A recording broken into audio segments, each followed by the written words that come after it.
What if the most expensive part of your electric vehicle, the part that determines its range, its lifespan, its cold weather survival, turned out to be completely unnecessary? Not improved, not upgraded, unnecessary.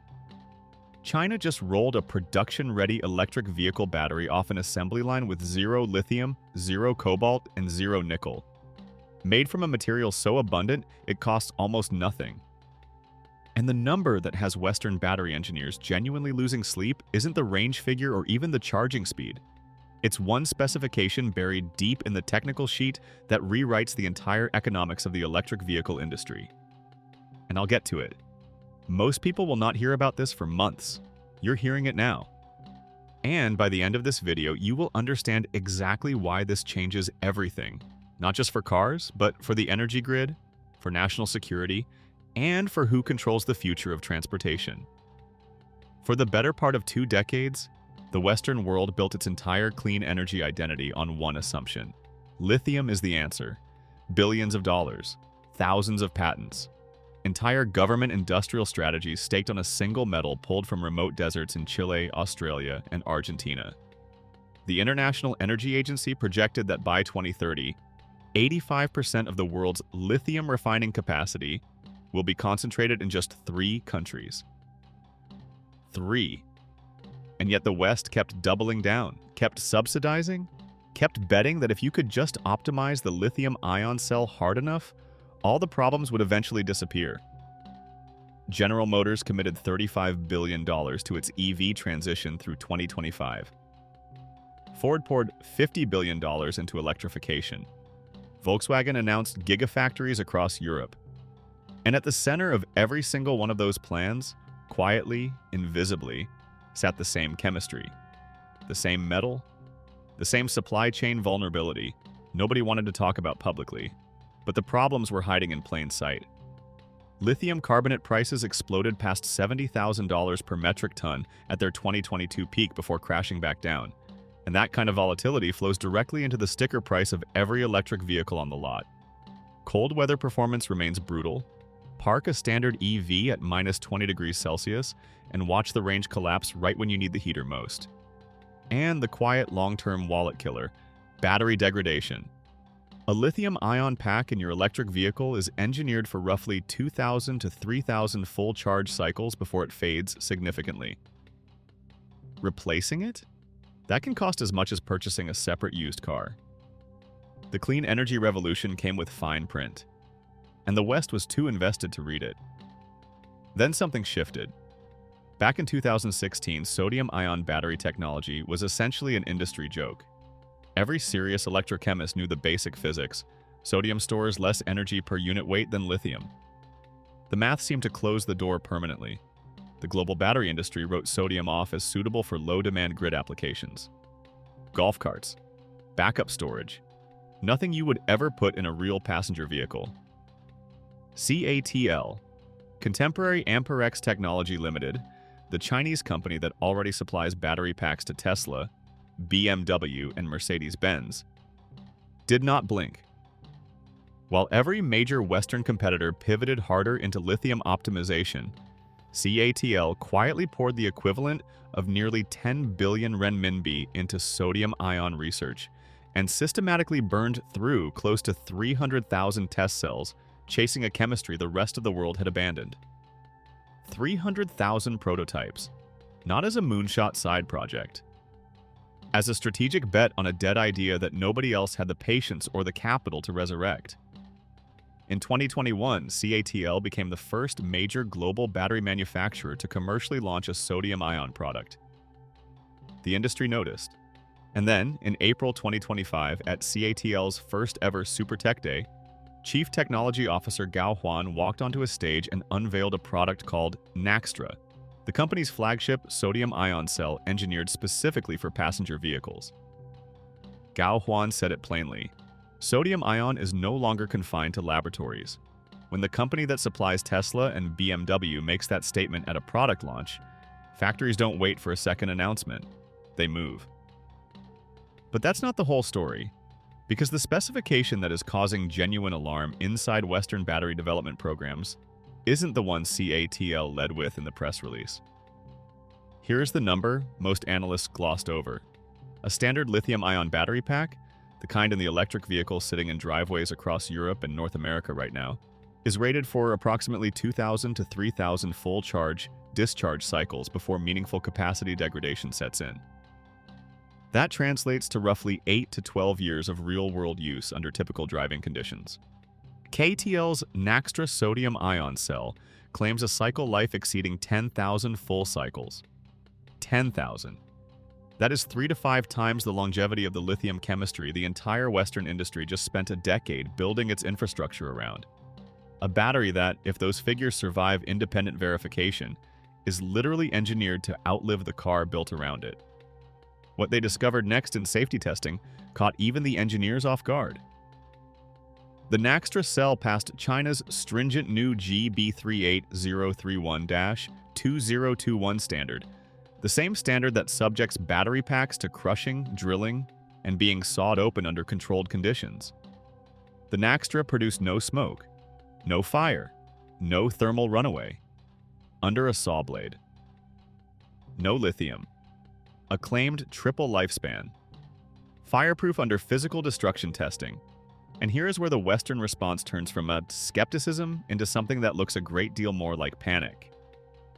CATL is not alone in this technology race. BYD, the Chinese manufacturer that surpassed Tesla in global EV sales volume in 2023, has been developing its own sodium-ion chemistry in parallel. Rival manufacturer Hina Battery reportedly achieved a full charge on a sodium-based heavy truck battery in approximately 20 minutes. 20 minutes for a commercial semi-truck. That is not a passenger car convenience improvement.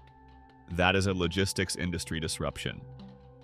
Meanwhile, examine what happened on the American side of the ledger. Natron Energy was the United States' most credible sodium-ion battery company. It had real commercial orders and had announced a $1.4 billion manufacturing facility. In September 2025, Natron shut both its production facilities and canceled that factory entirely. The only American company with meaningful sodium-ion momentum was gone. And LG Energy Solution, the South Korean battery giant that counts Volkswagen, General Motors, and Tesla among its major customers, when it needed to build sodium-ion pilot manufacturing capacity, did not build in Seoul. Did not build in America. It established its pilot plant in Nanjing, China, and signed a materials partnership with CNGR Advanced Material, a Chinese supplier. Read that twice. A Korean battery manufacturer supplying American automakers had to go to China to develop its sodium-ion competency. The scoreboard is not close. CATL and BYD together now command more than half the entire global electric vehicle battery market. And sodium is not staying in passenger cars. China already operates a 100-megawatt sodium-ion grid storage installation. CATL is actively scaling its battery swap network past 3,000 stations across 140 Chinese cities, including more than 600 stations in the country's frozen northern regions, where lithium-ion performance degrades most severely. Cheap sodium power, cold-proof by design, now supporting not just cars but trucks and entire regional electrical infrastructure. Most people have absolutely no idea this is already operational at scale. But here's what most people are completely missing. This was never really just a battery story. The lithium-ion supply chain is a geopolitical vulnerability that Western governments acknowledged for years and then quietly accepted as the cost of doing business. Lithium refining concentrated in 3 countries.